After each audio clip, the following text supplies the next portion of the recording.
Hello everyone, welcome to Sri Bala Vantalu. ఈరోజు ఒక healthy బ్రేక్ఫాస్ట్ను చూద్దామండి. పాలకూరతో సాఫ్ట్ ఇడ్లీ ప్రిపేర్ చేసుకుందాం. ఈ హెల్దీ రెసిపీని మార్నింగ్ బ్రేక్ఫాస్ట్లో కానీ నైట్ డిన్నర్ టైంలో కూడా తీసుకోవచ్చు. హెల్త్కు చాలా చాలా మంచిది కదండి. టేస్ట్ కూడా సూపర్గా ఉంటుంది. ఇప్పుడైతే మరి లేట్ చేయకుండా ప్రాసెస్లోకి వెళ్ళిపోదాం. ఒక గిన్నె పెట్టేసుకొని 3 గ్లాసుల రైస్ వేస్తున్నాను. ఏ రైస్ అయినా పర్వాలేదండి. 1 టేబుల్ స్పూన్ మెంతులను వేసేసుకుందాం. అదే గ్లాస్తో 1 గ్లాసు మినపగుళ్ళను వేసుకోవాలి. మనం తీసుకున్న 3 గ్లాసుల రైస్కి 1 గ్లాసు మినపగుళ్ళు సరిగ్గా సరిపోతాయండి. ఈ కొలతలు తీసుకున్నామంటే ఇడ్లీ సాఫ్ట్గా స్పాంజీ లాగా వస్తుంది. దోశలు కూడా ఎన్ని రకాల దోశలైనా వేసుకోవచ్చు. దోశలు కూడా చాలా బాగా వస్తాయి. ఇప్పుడు ఈ బియ్యము మినపగుళ్ళు అన్నిటిని కూడా 2 సార్లు నీట్గా కడిగేసుకోవాలి.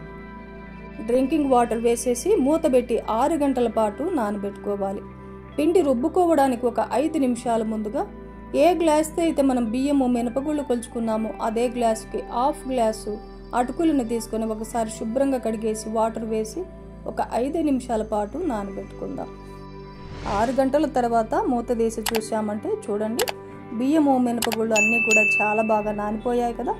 ఇందులో ఉన్న వాటర్ని సపరేట్గా వంపేసుకొని మిక్సీ జార్లో వేసేసుకుందాం. నేను ఇక్కడ 2 దపాలుగా మిక్సీ పడుతున్నానండి. మీరు గ్రైండర్లో కూడా రుబ్బేసుకోవచ్చు. సగం వేసేసుకొని తగినన్ని వాటర్ వేసుకుంటూ మెత్తగా మిక్సీ పట్టేసుకోవాలి. మిక్సీ పట్టుకున్న పిండినంతా ఒక గిన్నెలో వంపేసుకుందాం. మిగిలి ఉన్న బియ్యము మినపగుళ్ళను కూడా వేసేసుకొని నానబెట్టుకున్న అటుకులను కూడా వేసేసుకొని తగినన్ని వాటర్ వేసుకొని మెత్తగా మిక్సీ పట్టేసుకోవాలి. మిక్సీ పట్టుకున్న పిండినంతా గిన్నెలో వేసేసుకొని ఇంకొంచెం వాటర్ని యాడ్ చేస్తున్నానండి. ఇప్పుడు ఈ మొత్తాన్ని ఒక 2 నిమిషాల పాటు బాగా కలిపేసుకోవాలి.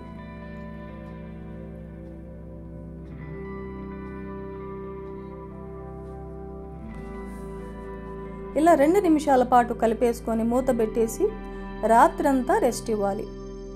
నెక్స్ట్ డే మార్నింగ్ మూత తీసి చూసామంటే చూడండి, పిండి చాలా బాగా పొంగింది కదా. ఒకసారి పిండినంత మొత్తం కలిపేసుకొని కావలసినంత పిండిని సపరేట్గా తీసుకొని మిగిలింది ఫ్రిడ్జ్లో పెట్టామంటే 3-4 రోజుల వరకు హ్యాపీగా ఎన్ని రకాల రెసిపీస్నైనా ప్రిపేర్ చేసుకోవచ్చు.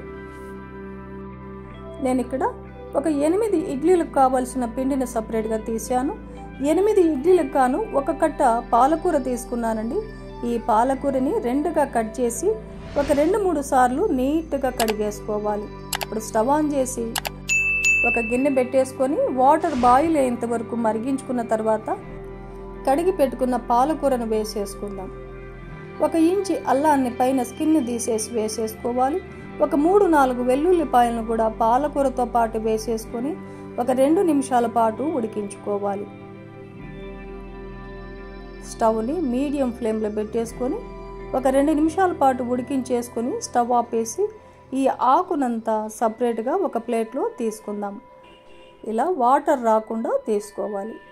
కొద్దిగా చల్లారిన తర్వాత మిక్సీ జార్లో వేసేసుకొని మెత్తగా మిక్సీ పట్టేసుకుందాం. ఇలా పేస్ట్ లాగా మిక్సీ పట్టేసుకొని ఇడ్లీ పిండిలో వేసేసుకొని కలిపేసుకుందాం.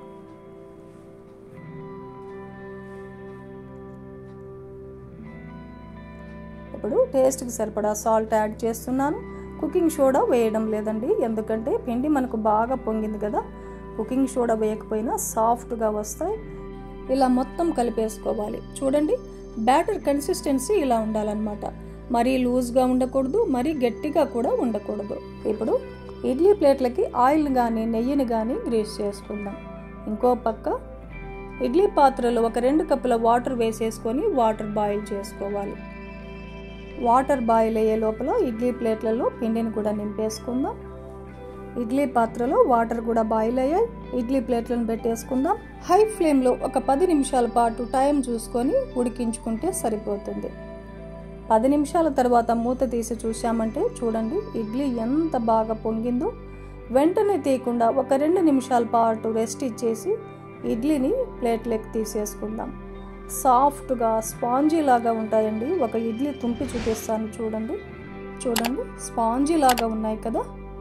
మీకు నచ్చిన చట్నీతో ఇడ్లీని ఎంజాయ్ చేయవచ్చు. నేనైతే పాలకూర ఇడ్లీకి కాంబినేషన్గా పల్లీ చట్నీని ప్రిపేర్ చేశానండి. చూశారు కదండి. ఈ హెల్దీ బ్రేక్ఫాస్ట్ రెసిపీని మీరు కూడా ఇంట్లో ప్రిపేర్ చేయండి.